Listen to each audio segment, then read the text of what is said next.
Hey everyone, this is a guitar tutorial for Joy, What the World Calls Foolish by Gateway Worship featuring Martin Smith. Before we begin, please consider subscribing to my channel or give this video a like and comment below on what else you'd like to see in the future. Additionally, if you're interested in any of the gear that you see today, there are links in the description below.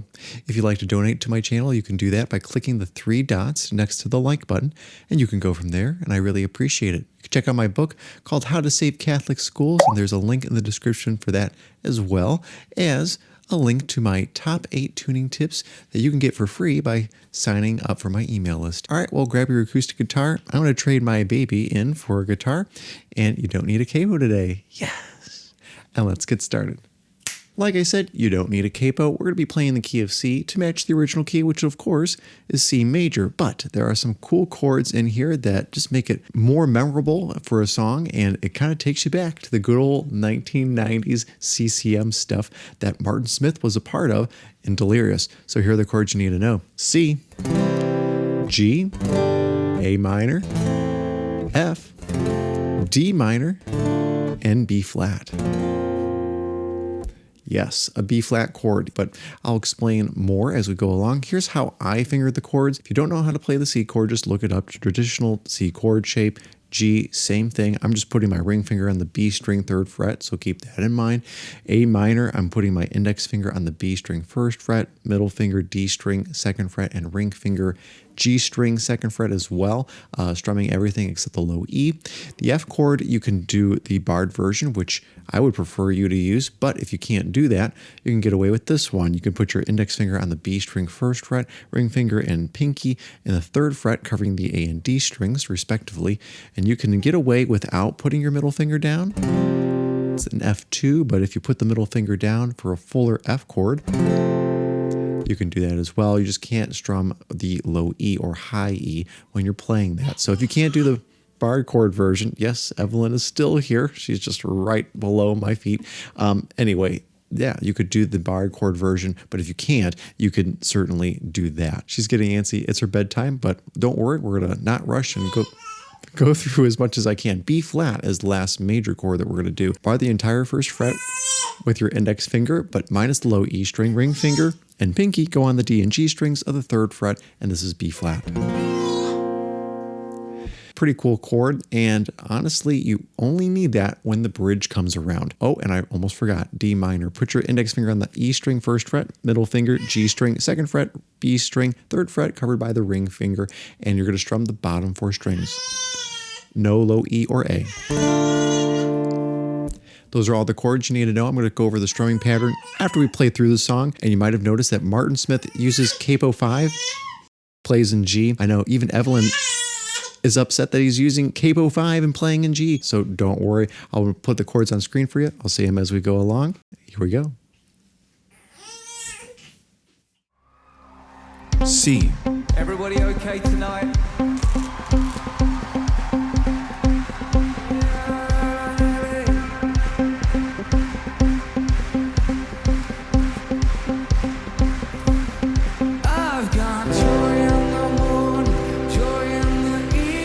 G, D minor, A minor, F, C,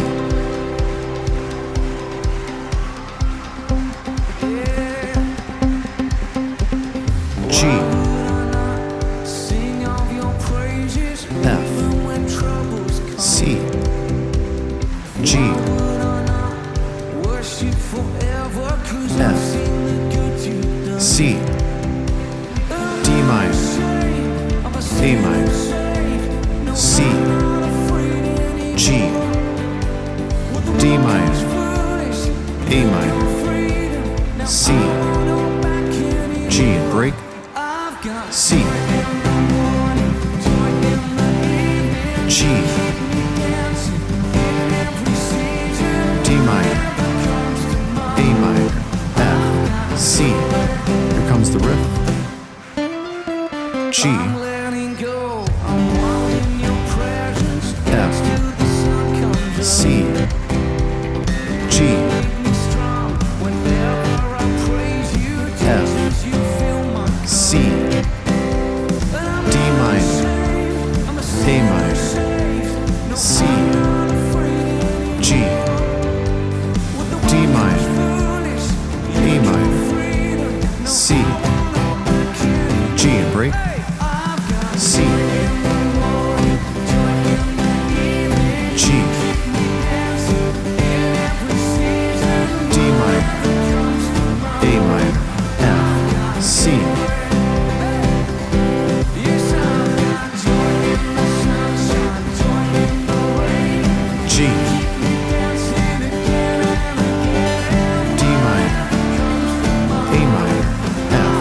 C again,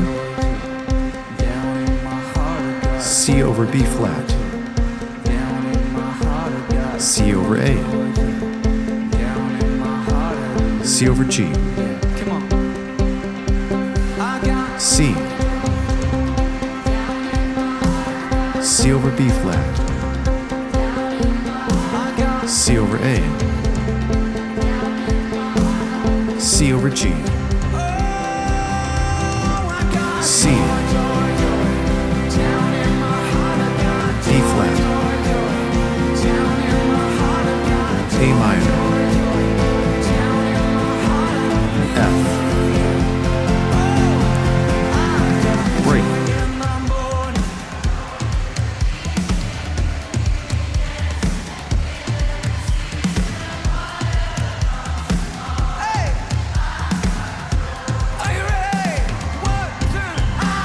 C, G,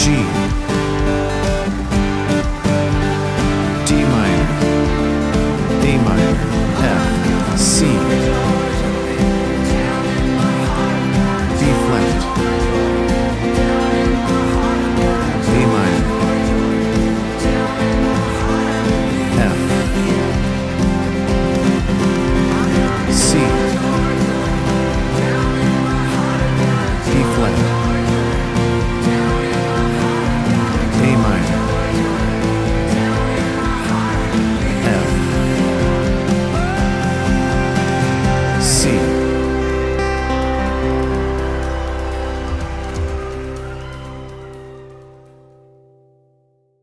Well, everyone, I hope that I was able to help you out with that tutorial. Let's go over some strumming patterns, and then we'll talk about the riff and the C, C over B flat, C over A, and C over G. You can actually do those in chords if you wanted to, but it's really just a bass guitar and keyboard thing, and we can get more into that after those strumming patterns. So the basic thing that you're going to start with this song is just whole notes. So C and hold it out. 1, 2, 3, 4. Actually, 2 whole notes, so 2 measures. G, 2, 3, 4, 5, 6, 7, 8. D minor, A minor, F, C. The A minor and F switch, of course, is a little quicker, so you got to be careful with that. Don't hold on to the A minor too long.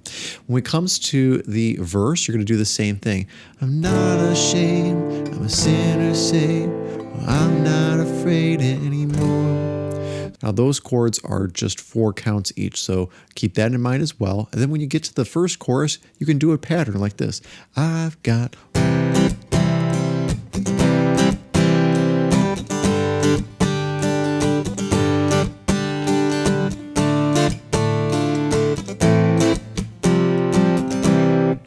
Now, that may seem kind of weird, and I'm going to try to walk you through this. I'm not very good at explaining strumming patterns, but I'm just going to slow it down first. So let's start there. I've got...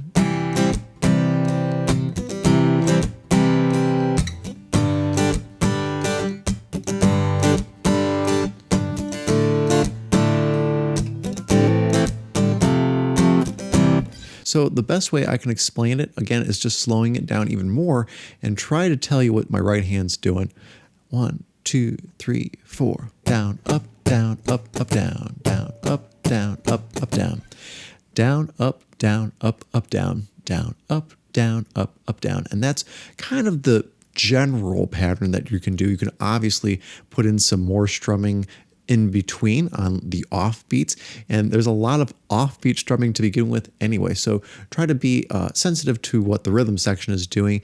Your bass player is your guide, keyboards are your guide as well. The acoustic really doesn't play a role, it just kind of fills in some of the gaps here in the song. And again, you notice that Martin is playing capo 5 and G. You can do that, that's certainly fine. Let's talk about the riff that happens right after the first chorus.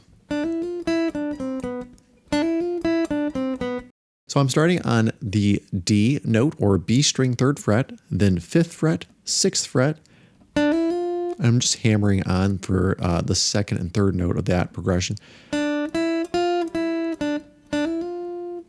And then back down 5, 3, and then G string 5, G string 4.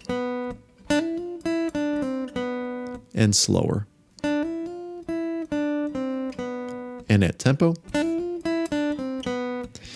Honestly, there's another recording of this just from Martin Smith himself, and that riff is way more prominent. For some reason, the Gateway version is just not as loud. So if you want to beef it up with another instrument, be my guest. I think that would be very wise. For the transition to the bridge, C, C over B flat, C over A, and C over G. It's more of a bass guitar and keyboard thing, like I explained. But this is what you could do. You're just going to play a C note, like B string 1. B string 1 and G string 3, because that's B flat and C. Then middle finger is 2nd fret G string, that's an A. Keep that index finger down on C or the B string 1st fret, and then let it go. G string open and then B string 1st fret again. So that sequence. I'm of course doing 8th notes. Add B string 3rd fret, G string 2nd.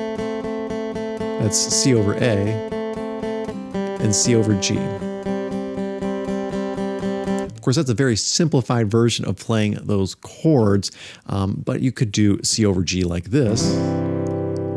C over A is technically just an A minor without the E string.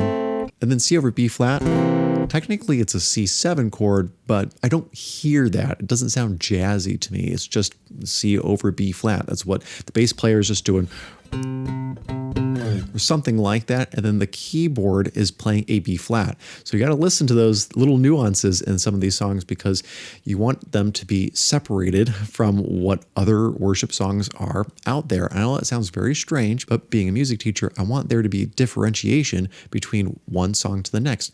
Praise by Elevation is awesome. It's great in and of itself. This song is great in and of itself if it's played properly. So we as musicians, if you're on a worship team, you want to play that riff as close as possible, play the chord progression as close as possible, and just honor the writers of the song by doing that. Of course, you can make it your own, and you have your limitations with perhaps a small church or the team members that you have, but you do what you can with what you got, and God is still glorified.